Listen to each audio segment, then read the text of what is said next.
Welcome everybody to a new Global Immunotalk. I'm delighted to introduce our co-organizer and co-host, Dr. Alina Zuniga, who will introduce our speaker today, Dr. Ellen Rothenberg. Yes. Hi, everyone. It is my delight and honor to introduce to you Dr. Ellen Rothenberg. Ellen is Distinguished Professor of Biology at California Institute of Technology in Pasadena, California. She received her bachelor's degree in biochemical sciences from Harvard University and her PhD degree from the Massachusetts Institute of Technology. After a Jane Coffin Childs postdoctoral fellowship at the Sloan Kettering Institute and an assistant research professorship at Salk Institute, she joined Caltech in 1982 and rose through the ranks to become Albert Billing Rudolph Professor in 2007 and then Distinguished Professor this year. Ellen has received many honors, too many to go through all of them, of course, for her tremendously significant scientific contributions, and I'll go to that in a few seconds. She was elected Fellow of the American Association for the Advancement of Science in 2017, Fellow of the American Academy of Arts and Sciences in 2018, and a member of the inaugural class of Distinguished Fellows of the American Association of Immunologists in 2019. Ellen is also a fervent teacher. She won the Richard Feynman Prize for Excellence in Teaching in 2016 and 8 other teaching awards at Caltech. She has also been a very active member of the community of immunologists worldwide. She has organized multiple international conferences in immunology and system biology and has served as a scientific advisory board member for US and international research institutes. She has been in the editorial board of several immunology journals, committees for the American Association of Immunologists, and grant reviewer in panels for NIH, NASA, and others. I would also like to emphasize and say without hesitation and truly huge admiration that having started her career at the time when it was not that popular for females to do science, and despite that, having established herself as a truly renowned world leader in immunology, Ellen has been a role model and inspiration for many female scientists around the world, and we are very grateful for that. So related to her specific research, Ellen and her team have really broken new ground and led the way towards in-depth understanding of gene regulation and development of T lymphocytes, gene networks controlling hematopoietic cell fates, and mechanisms underlying the dynamic of single-cell developmental decisions. Ellen and her team first defined the whole set of transcription factors that are important at different stages of T-cell development, including, for example, BCL11A and GATA3, and then delved into the molecular mechanisms of their action, showing their relationship to epigenomic change, their ability to influence each other, and the distinction between dynamic and persistent epigenetic states. So Ellen's pioneering and elegant and in-depth work over the year has really clarified how developing cells acquire the properties they will need in order to work as T cells, why the options that remain open to precursors still remain open and for how long, and how the cells that make decisions that they do at each branch point are regulated. So in my opinion, her work has not only been central for the understanding the development of T cells, but has also served as a model on how to study gene regulation for other cell fate decisions within the immune system and beyond. And I cannot wait to learn more about that from Ellen herself during her talk, which is entitled Supplying the T-cell Generation Pipeline by Gene Regulation, Quick Start Operating Instructions. So Ellen, we cannot be more honored and delighted to have you today here as a global immuno speaker. And we are super thankful that you have accepted our invitation and for all your efforts to prepare this talk. This is an incredibly generous introduction. Thank you for your extreme kindness, Alina. And Carla and Alina, I'm super grateful to be here, and the whole community, thank you for being here. I hope that I can interest you over the next hour or so. So Ellen, as a leader in molecular immunology and you know, with the admiration for all the tremendous work that you have done, what we would like to know today is your opinion on which are the most important gaps in knowledge that need to be addressed in the field of molecular immunology. Well, Alina, this is a great question. And I think for myself, I prefer not so much to think of the gaps as to think of frontiers. It seems to me that where we have gotten to is we have a very good explanation in the short term, in the immediate term, for how molecular mechanisms cause changes in gene regulation. But lymphocytes are a school for scientists in how many different layers of gene regulation there really are. It's extraordinary how cells like T cells can circulate through the body really for years in many different signaling environments, all by themselves, and still remember that they're T cells, and yet keep this great repertoire of possible functional responses. It's like an extremely well-trained musician traveling through the world and possibly playing different kinds of music, but always being a musician. How does the cell, and what is the difference between the programming for being a T cell, which is rock stable, and the immediate dynamics of cytokine gene regulation, which we all know quite a lot about? And it seems to me that this is really a lesson for the entire field. We really don't understand how the molecular mechanisms operate over long time scales versus short time scales. And I think this is going to be a frontier really for the whole field of development, but it's incredibly important for immunology. We'd like to be able to manipulate the cells, not just now, but actually to retrain them, say, to have different signaling thresholds. And how do we know how to make that a long-term change versus a short-term one? I think that these are going to be incredibly illuminating and exciting if we're, you know, if the funding agencies will give people in the field the opportunity to study these questions. And if I can persuade people today that these questions are interesting. Definitely agree. It's fascinating. And I love your metaphor there that T cells are a school for scientists with what we can learn from that. That's very nice. I will implement in my teaching. So Ellen, if you wish, you can share your screen. Okay. Let's see if I can do this. Is this coming up all right now? Yes, perfect. Beautiful, beautiful. Okay, well then I will get started, and I hope that I won't go too long. Thank you very, very, very much for having me, and I hope that I'll interest you today. I want to tell you about a couple of stories that have emerged from our continuing fascination with the process through which multipotent progenitors become programmed to be T cells.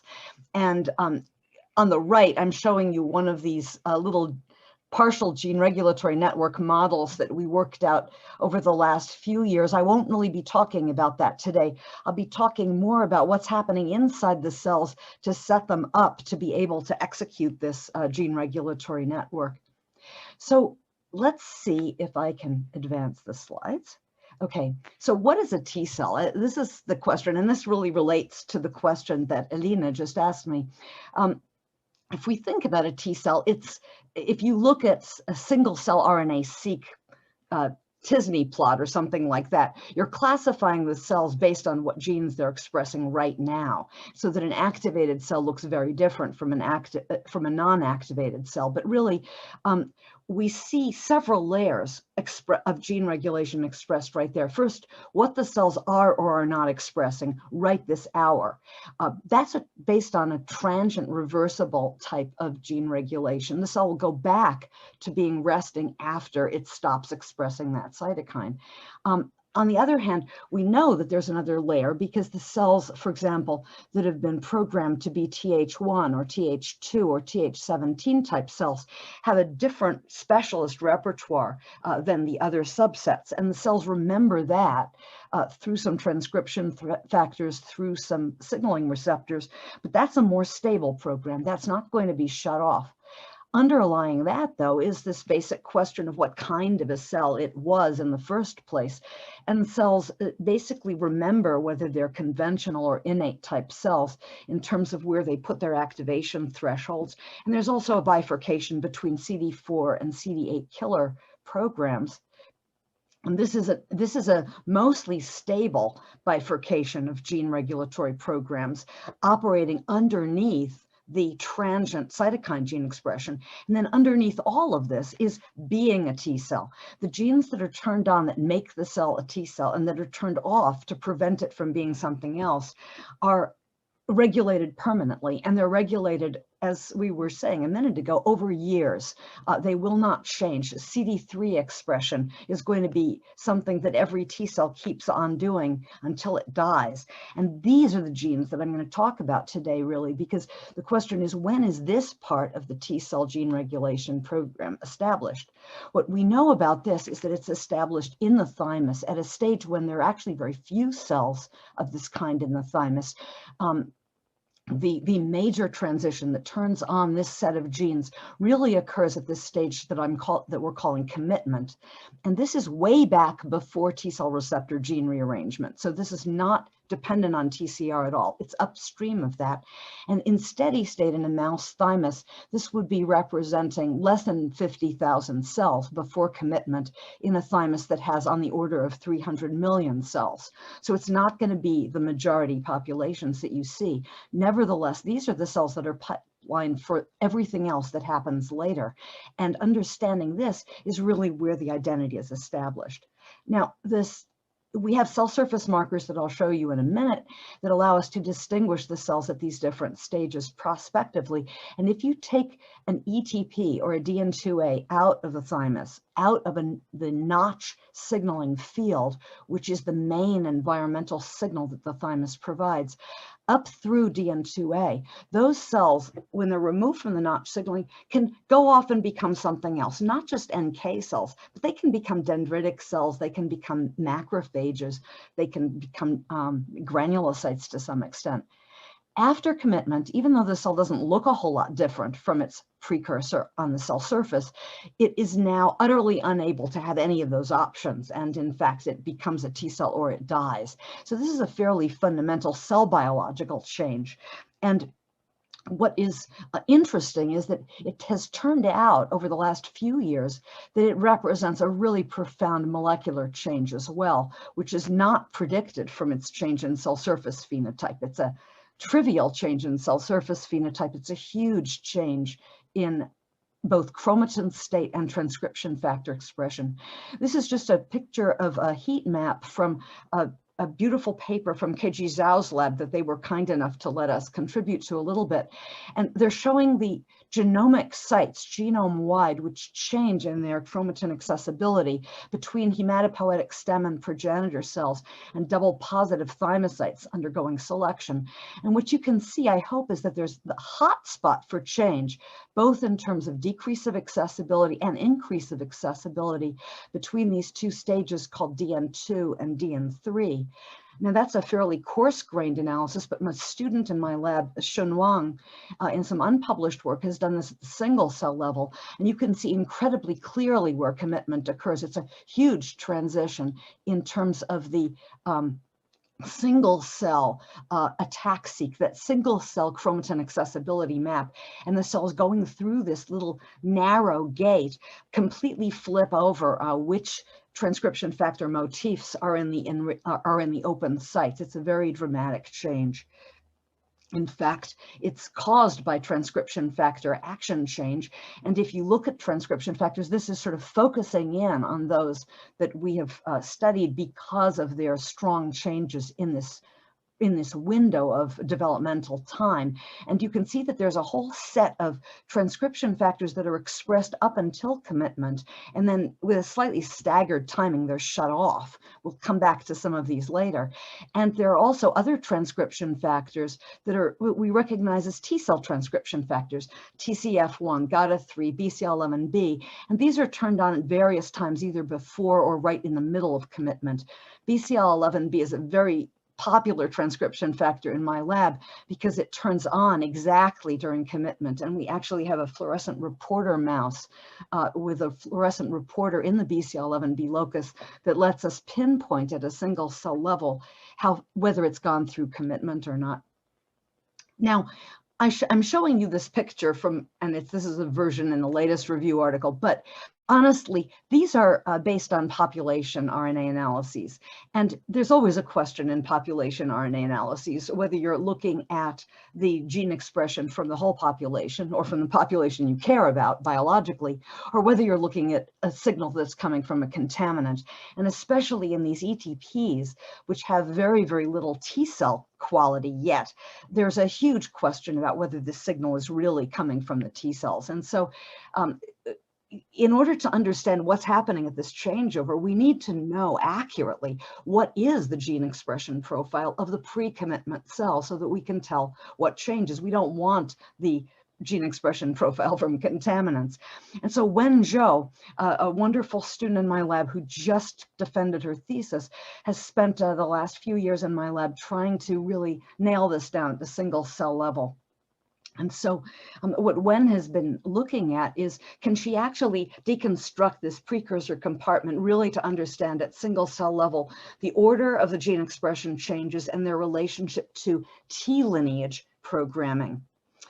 So what Wen has done is she's taken the markers that are the best for separating these early cells, which are in the mouse, KIT expression, which is characteristics of the uncommitted cells, and CD25 expression, which is sort of the marker that they've really entered the T cell program.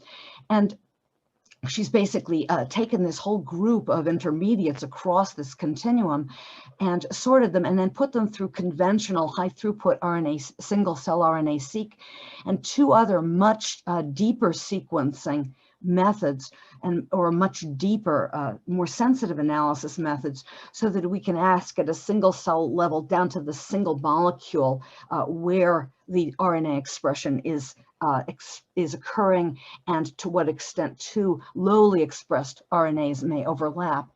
And so we've basically looked at this whole transition. And we've also, to help orient the direction the cells are going, we've spiked in a small population of cells from a post-commitment stage to show where the cells are going to. And so this is work that was published about 1.5 years ago, but I'm going to spend a couple minutes on that this morning just to review what Wen found, basically.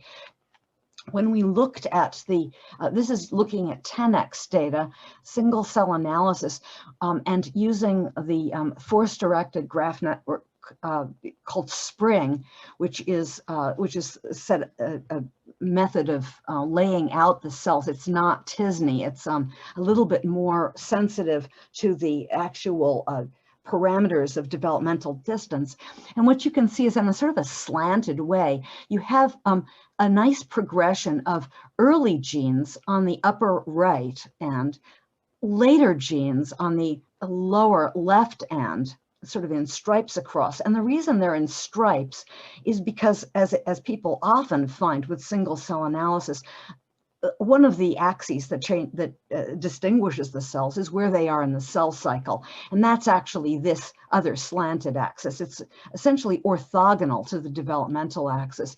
So we can see sort of FLT3, MEF2C, LMO2, very much focused on the early cells. We can see progressively IL-2 receptor alpha, that's the DN2 marker, FGF3 also transiently comes on. Here's BCL11B just starting to come on as the cells just start to get get committed, and RAG1 finally coming on as the cells are getting eligible to rearrange. And then here in the opposite direction, you can see the cell cycle. There's a lot you can tell about this. You can also see when there are contaminants. You can see them very clearly. Here are some committed granulocyte precursors that you can see quite easily here. We've sorted them out and proven they were committed.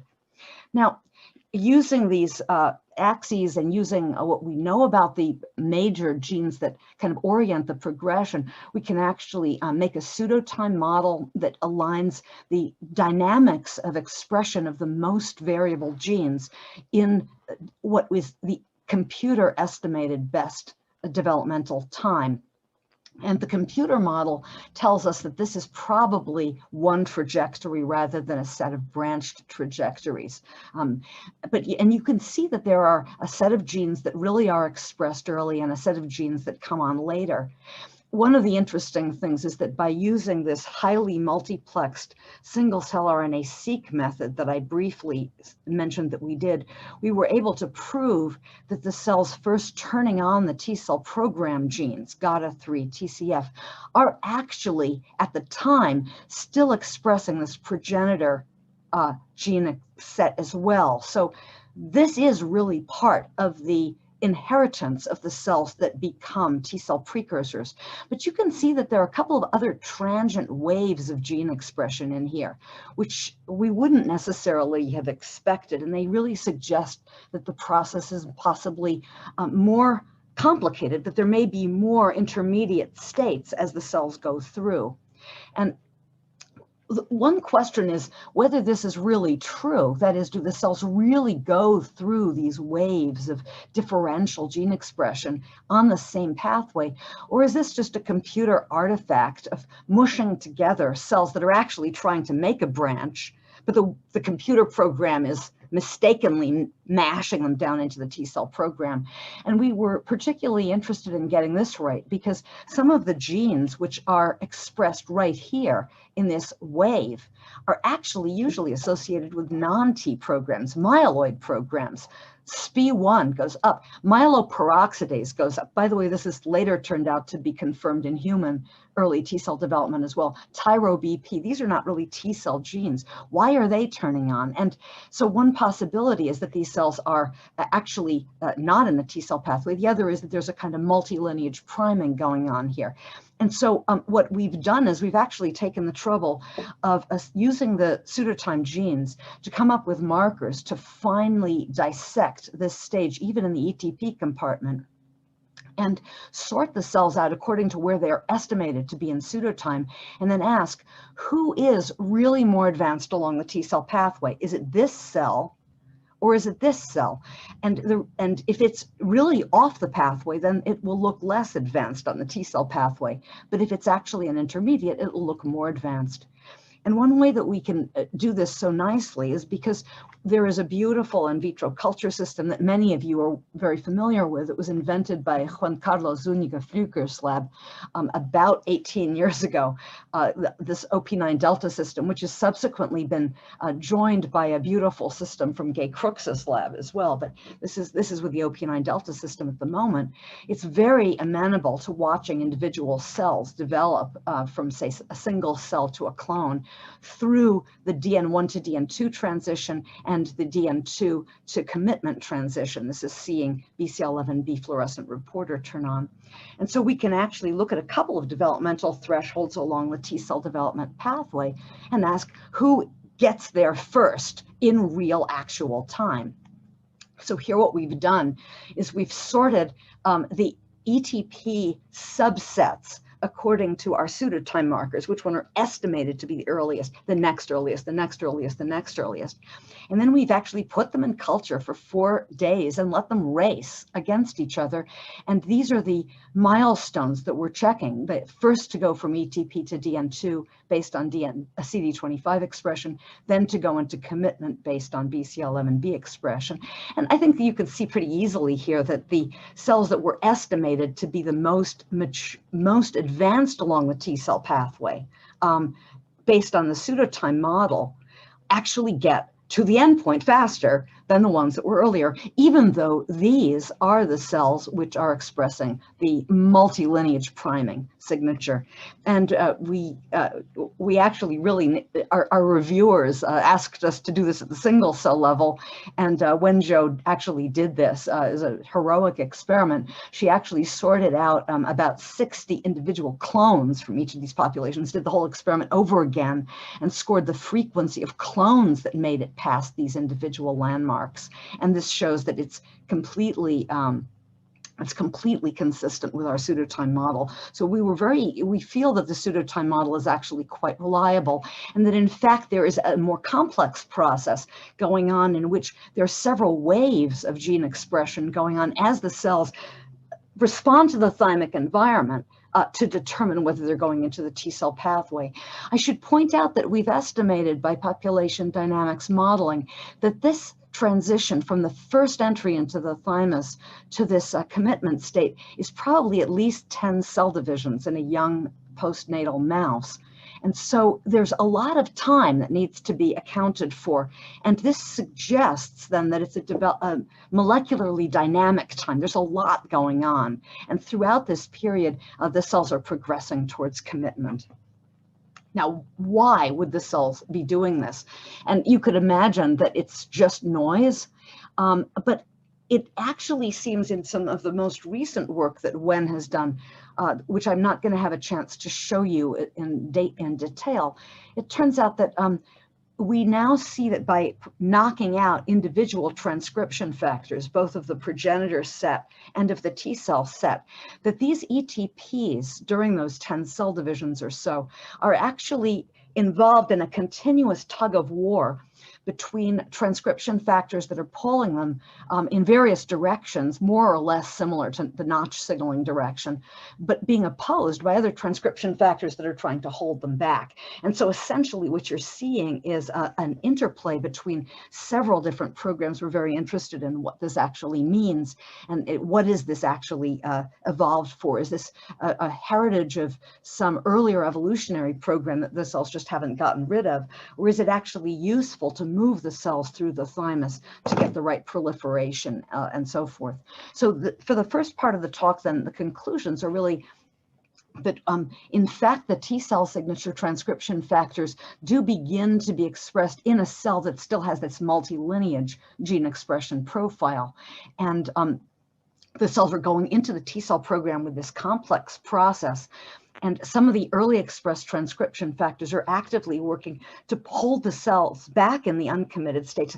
One more cell division, please. One more cell division, please, as well as others opposing it to push them forward.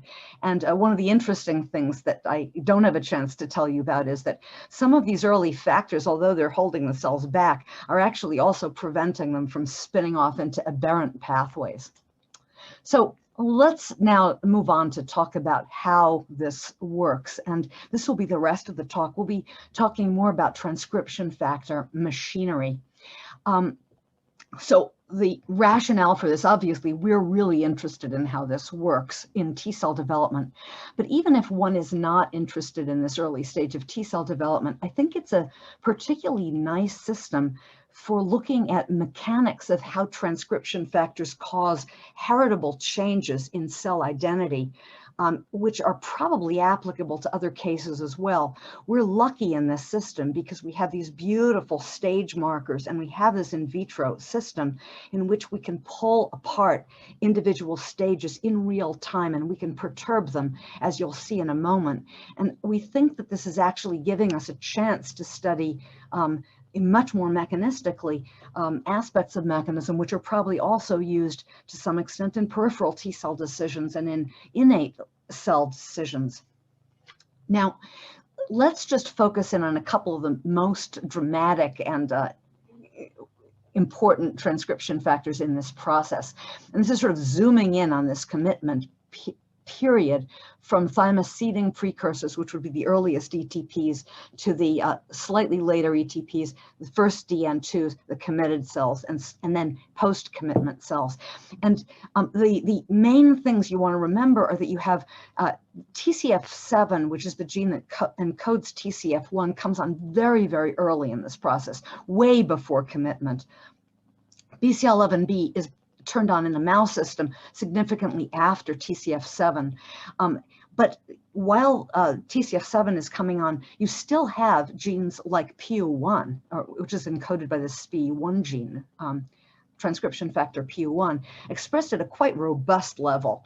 And we've spent a lot of time studying PU1 and BCL11B in this system. And we'll come back and talk about RUNX and E proteins a little bit later. But PU1 are representative of these factors that are expressed before commitment. And this group we're going to call phase 1 factors, because it's really a pretty big discontinuity between what the cells are doing before commitment and after. This whole set of transcription factors expressed like PU1 we'll call phase 1 factors.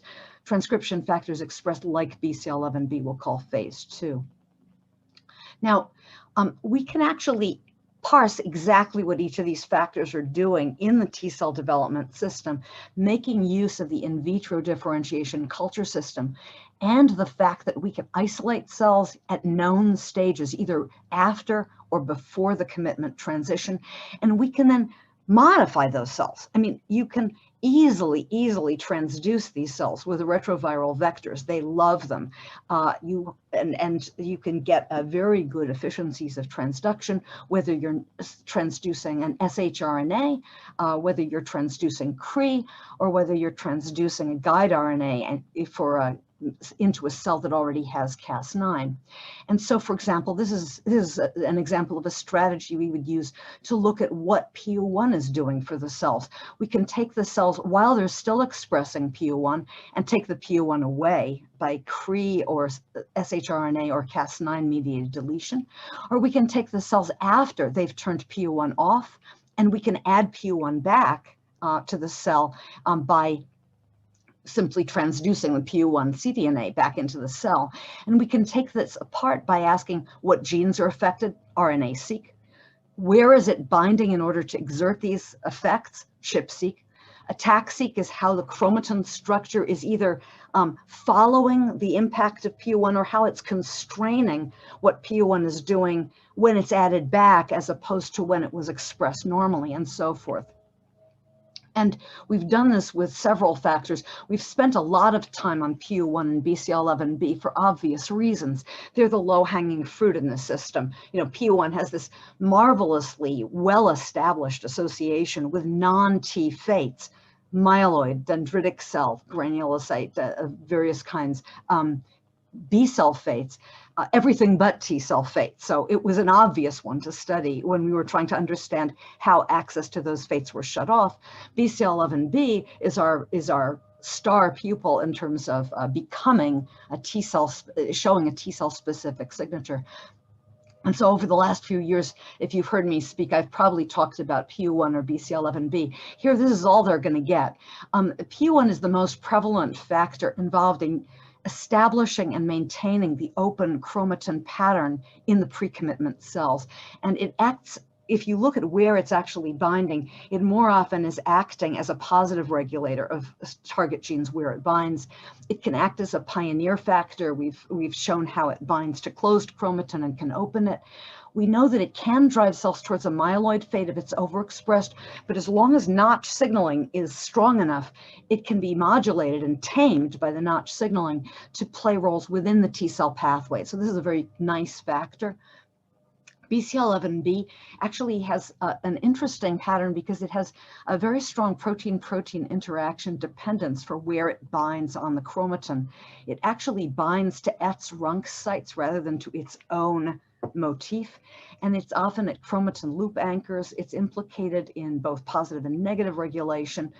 It's got a very elegant transcription factor cascade that activates it initially. But it's actually a little bit disappointing as a T-lineage identity factor because it doesn't really positively regulate and maintain all the T cell genes you would want it to if it were really the T cell factor. It's pretty good at inhibiting the access of the pro-T cells to innate lymphoid fates. But if you take a cell, it will be expressed throughout T cell function. But if you take a mature T cell and knock out BCL11B, it does a lot of weird things. but it doesn't turn off its T cell identity genes like CD3 or anything like that. It continues to express TCR. So there's something missing from the system. And one question is, have we actually possibly are we entitled to focus only on PU1 and BCL11B type transcription factors that are dramatically regulated across commitment? Should we really ignore all of the much larger number of transcription factors that don't change very much during commitment? Now, the way you would, and this is sort of a logical question, in general, when you're classifying cells and looking at how transcription factors give them identity, you normally assume that expression of transcription factor targets correlates with expression of the transcription factor. You do this to classify cell types. I think any of you who've tried to infer transcription factor networks using most of the software that's out there to do this will basically have used this logical assumption. But the corollary of that is that if a transcription factor's expression doesn't change across a developmental transition, then are we entitled to regard it as insignificant because its targets will be the ones that don't change? Well, is it really true that its targets will be just background, just all the way through?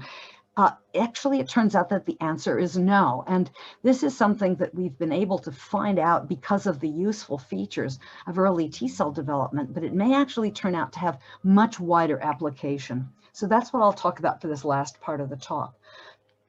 Let's focus on two transcriptional regulator systems that are actually incredibly important for T cell development, and yet which really don't change across the commitment transition. One of them is Notch signaling itself. Notch signaling is needed throughout this entire process and well beyond it, really into beta selection. So is Notch doing the same thing all the time? Is that just sort of a constant background? The other is RUNX. RUNX factors. RUNX1 is the one that's most highly expressed in the T cell lineage. E proteins are also very important here, but I'm going to mainly talk about Notch and RUNX. Now, you might assume that Notch is an ancient conserved signaling system, and one of the Notch target genes, HES1, is certainly turned on throughout this process. But is Notch really doing the same thing mostly throughout this process?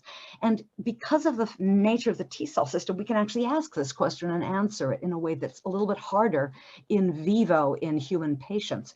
One is that we can take cells that we know haven't started the T cell program yet. We can take them from Cas9 transgenic mice that are set up to be able to use any guide RNA as a targeting system for deletion of the target gene. And we can then put them in OP9 delta culture and then start an absolute time clock running.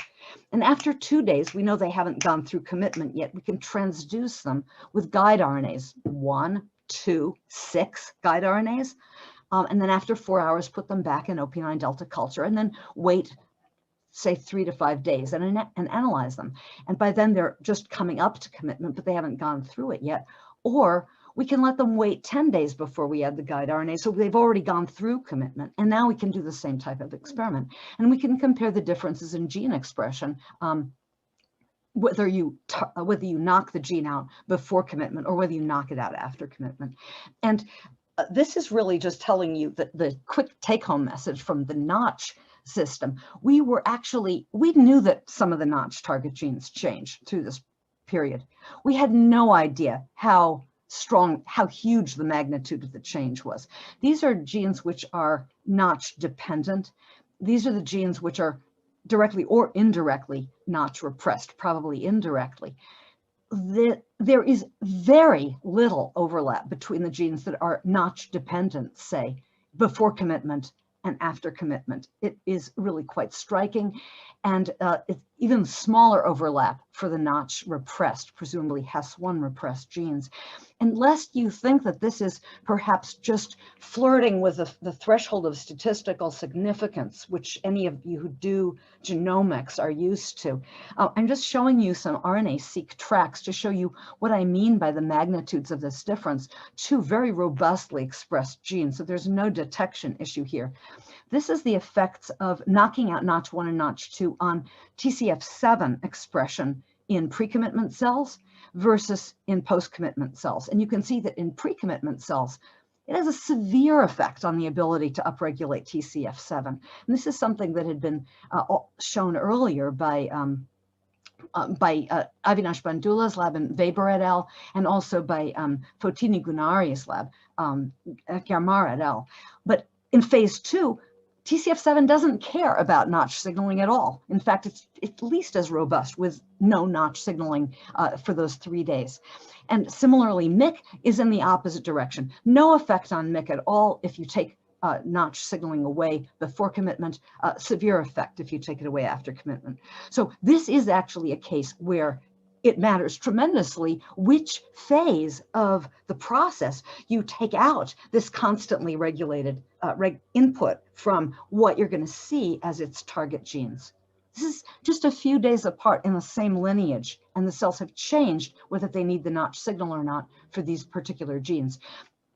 And the rest, and so that's just a teaser for this next story, which is about RUNX1. And we've really been very interested in RUNX1 for several reasons. One is that if you look at its expression pattern, it's super high in the T cell pathway compared to other hematopoietic cells.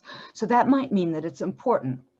And if you look at attack accessibility, chromatin accessible sites before and after commitment, all the different sets of sites that you get, whether they're phase 1 specific before commitment, phase 2 specific after commitment, or whether they're shared.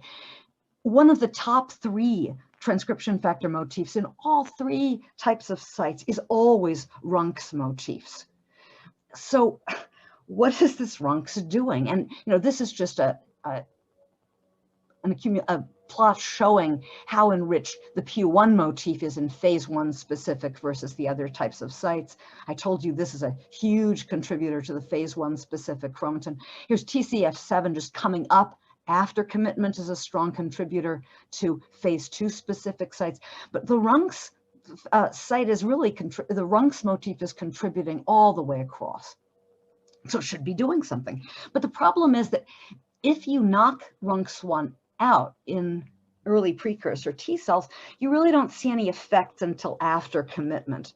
And this bothered us, and it was sort of going along with this flat expression, and we were thinking, okay, we don't know really what's going on. But when whole genome data came out, and this is data from the ImGen consortium, but we have very similar data that we've published also, you can see that RUNX1 is not the only RUNX transcription factor of its family that's being expressed in the cells at this time.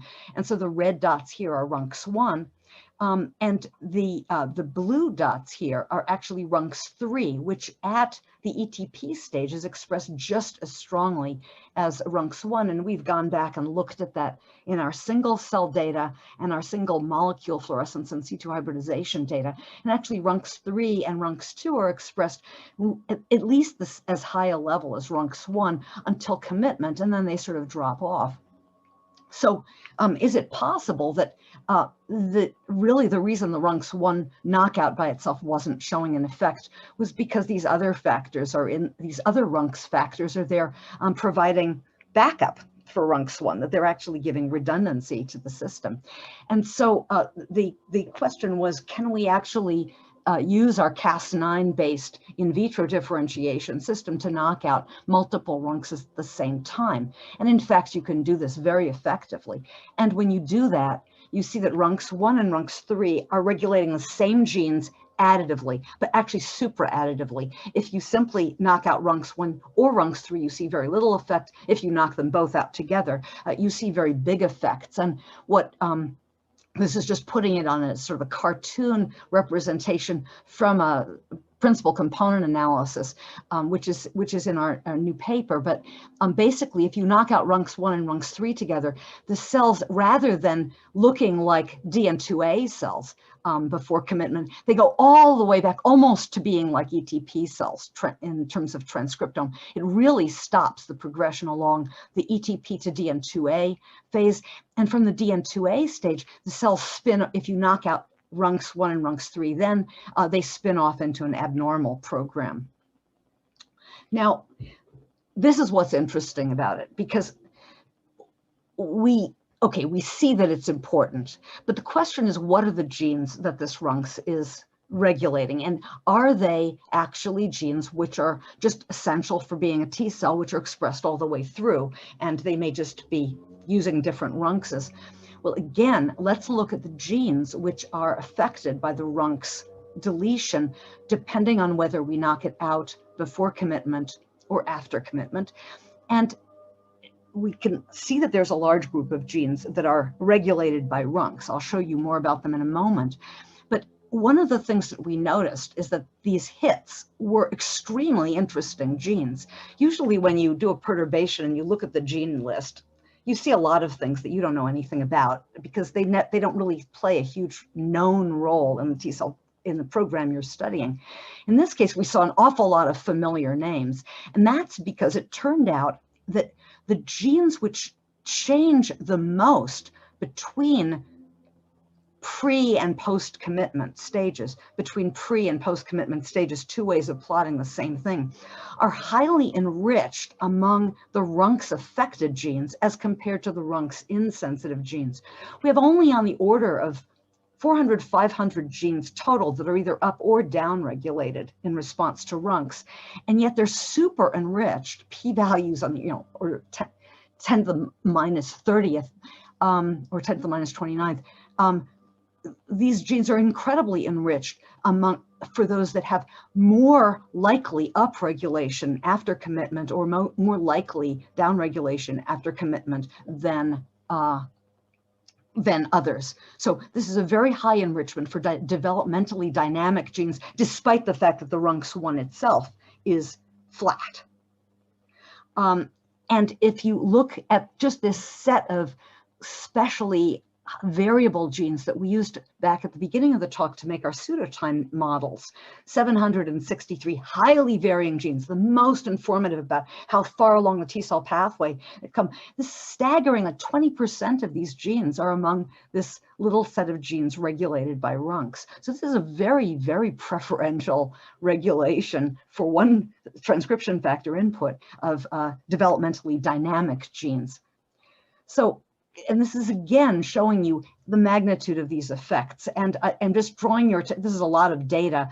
You can focus on these particular two genes, which are very important for T cell development. Here's TCF7 again, encoding TCF1, critical for establishing the T cell identity from the beginning.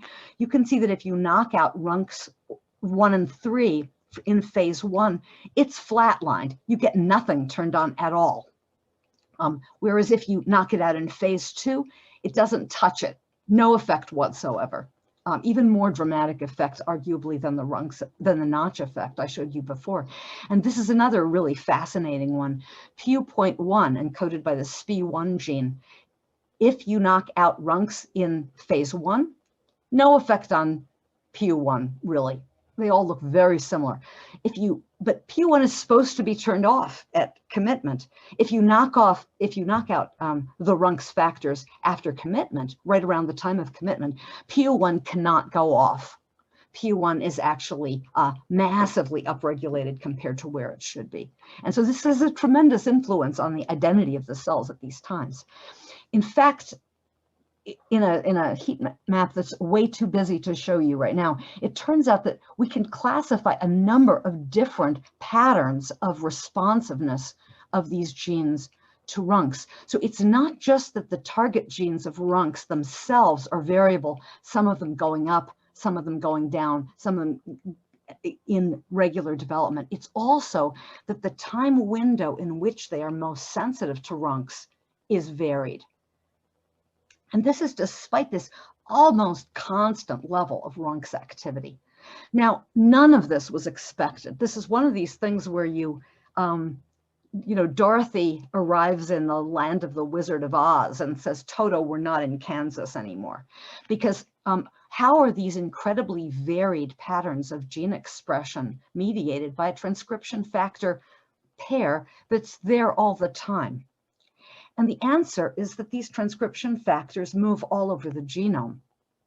They're not binding to the same sites before and after commitment. They're actually quite dynamic.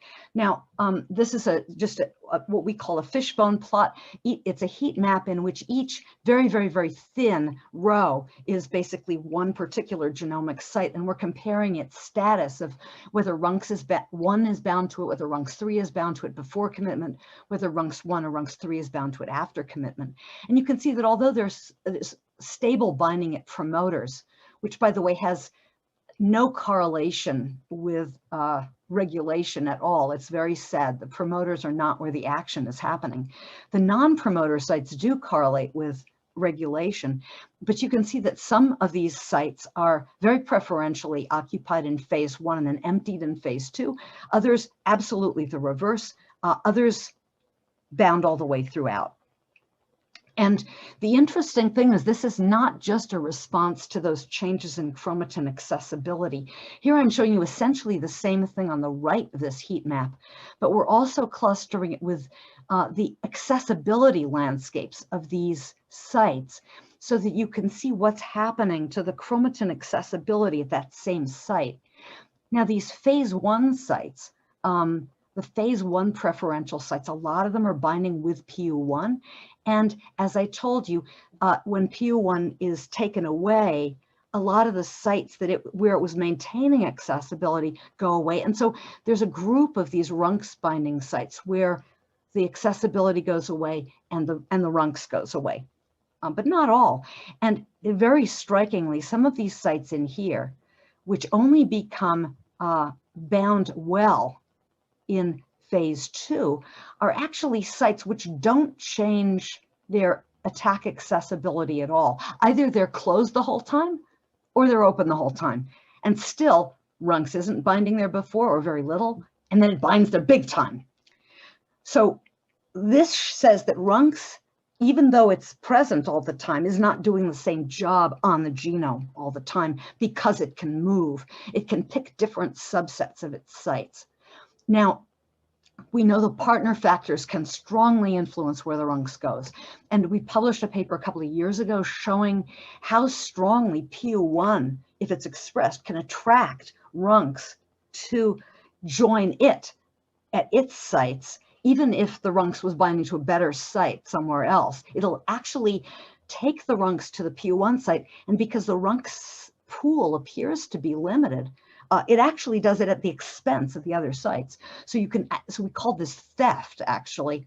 Now, BCL11B after commitment also co-binds with RUNX. It's not quite as much of a bully as PU1 is in terms of dominating where RUNX goes, but in fact, you still have cases where there are target genes where BCL11B has a big effect.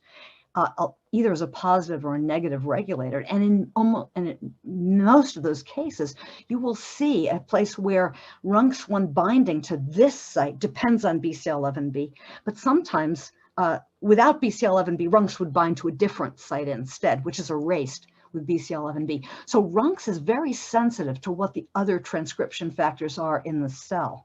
And so this is a set of partner-dependent mechanisms which actually affect RUNX at the site-by-site level. The selection of which enhancer it will bind to, which one it won't bind to at a given moment, based on what partner factors are expressed in the cell at that time. There's another mechanism too, which is particularly interesting for someone who's thinking about establishing long-term changes in chromatin configuration. And that is that we also see a group behavior of RUNX binding. We see this very dramatically at a gene like BCL11B, which goes from being dead off to being permanently on. And when it makes that transition, all the RUNX binding RUNX binding is excluded from almost 2 megabase region in which contains the regulatory elements for BCL11B before commitment. As the cells go through commitment, RUNX suddenly appears over essentially more than 30 sites in that region. Boom, 30 sites. And sorry about that. And you can see a slightly less exotic, but still very pronounced version of this group behavior appearing around Thi1's regulatory sequences, disappearing from H-hex's regulatory sequences. So this group behavior then goes along with large-scale changes in chromatin looping. Very easy to see around the BCL11B locus because the distances are so long. A lot of the high C data for chromatin interactions is really easy to see, to show. And here's, for example, the BCL11B major enhancer, and you can see the increase in the looping that goes along with this appearance of much more RUNX binding. We still want to know whether this is cause or effect. We're working on this right now. But essentially what this shows is that RUNX factors are using both the site-specific and domain-specific mechanisms to shift binding preferences quite dramatically to regulate different target genes depending on the developmental stage. So they're actually acting as a mobile strike force across the genome. And just because they're expressed consistently doesn't mean that they're doing consistent jobs. In fact, they have a central gene network role in some of the most dynamic changes in gene expression in T-cell development. And we think they may be either upstream or immediately downstream of some of the biggest chromatin changes as well. And there's a highly dynamic genomic redistribution. So if you see transcription factor binding in one developmental context, that does not necessarily tell you where it's going to be binding in another one. And the target genes, very interestingly, when you try to align those windows of sensitivity to perturbation with the binding changes, we don't have this really the resolution we'd like, but it looks like actually the time that the target genes are most sensitive to RUNX perturbation is not when the RUNX is most bound there, but when the RUNX is just in transit, just changing its pattern of establishment. So you knock out RUNX just before they arrive at these sites, you have a much bigger effect on gene expression than if you take it away after they've arrived at these sites. And this is going to be something that we'll obviously be very interested in. And so it may be that the binding change rather than stable occupancy determines the impact on the targets. So I want to take you through this because I think it affects the way one thinks about transcription factor causality in all kinds of contexts, both in developmental biology and in actually immunology, in the dynamics of an immune response and immunological memory, in the choices the cells make, whether or not to remain stable to their subset or to take on a different role. That the transcription factors are frequently conditional and context dependent in their action, not just that they read the genome to look for their motifs, but actually they can choose a different subset of their target motifs very broadly, depending on what else is expressed in the cells. Transcription factors affect each other's effective affinity of binding to particular sites. And this goes not only through co-recruitment, through cooperativity, which is a well-known mechanism for 25 years, but also they can seem to be able to affect each other's site preferences, even when they don't bind together, potentially through effects on the free pool size, which is something which is really almost like action at a distance. And the transcription factor actions can alter genomic landscapes that affect the likelihood of other factors binding, which can extend over hundreds of kilobases of genomic region. And finally, that factor effects can be stronger in triggering changes of target gene expression than in maintaining a stable gene expression level. And so this suggests, again, that catching the right transitional period will actually be the best way to see what a transcription factor is really doing for a system. So I want to end by thanking the people who did this work that I told you about today. I really highlighted work at the beginning, the single cell attack data from Shun Wang in my lab, who has another beautiful story that I didn't have a chance to tell you about. The single cell transcriptome data was carried out by Wen Zhou, who just graduated, a marvelous graduate student also. Mary Yui is my long-term collaborator, and she was actually the person who discovered the timing of T-lineage commitment. And to my great sorrow, she's actually decided to retire at the end of this month. So I'd like to give a public call out to Mary, who's been an absolute glory to work with for a long time. The work that I told you about at the end about the conditionality of transcription factor action was really spearheaded originally by Hiro Hosokawa, initially with another postdoc, Jonas Ungerbeck, who had left by the time this picture was taken.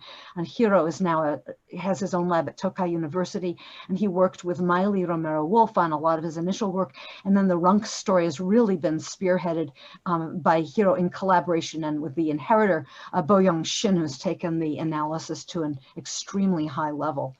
And so I apologize if I've gone over. I am delighted to have had the chance to tell you about this work today. And I hope that you will feel welcome to ask questions on the Twitter. I'm very happy. I will be very happy if any of you find this interesting. Thank you so very, very much. Thank you, Ellen. That's no question. It's interesting. It's fascinating, your work. So thank you so much.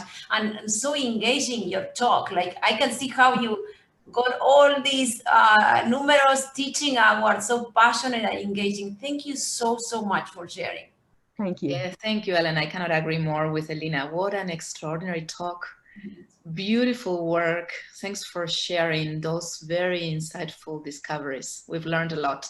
So I just want to remind people, you can ask your questions in Twitter. You can go to the Global Immunotalks site in Twitter, and you will be able to find this tweet that says, ask questions for Dr. Ellen Rothenberg here. Make sure you reply to that tweet, mention the hashtag GlobalImmuno and @ImmunoSpeaker. Ellen will be using the ImmunoSpeaker account to answer all your questions. So thank you again, Ellen. This was truly extraordinary. Thank you all very much. Very inspiring. Thank you, Ellen, and thank you, everyone, and see you in a week. Yes, see you next week. Bye-bye.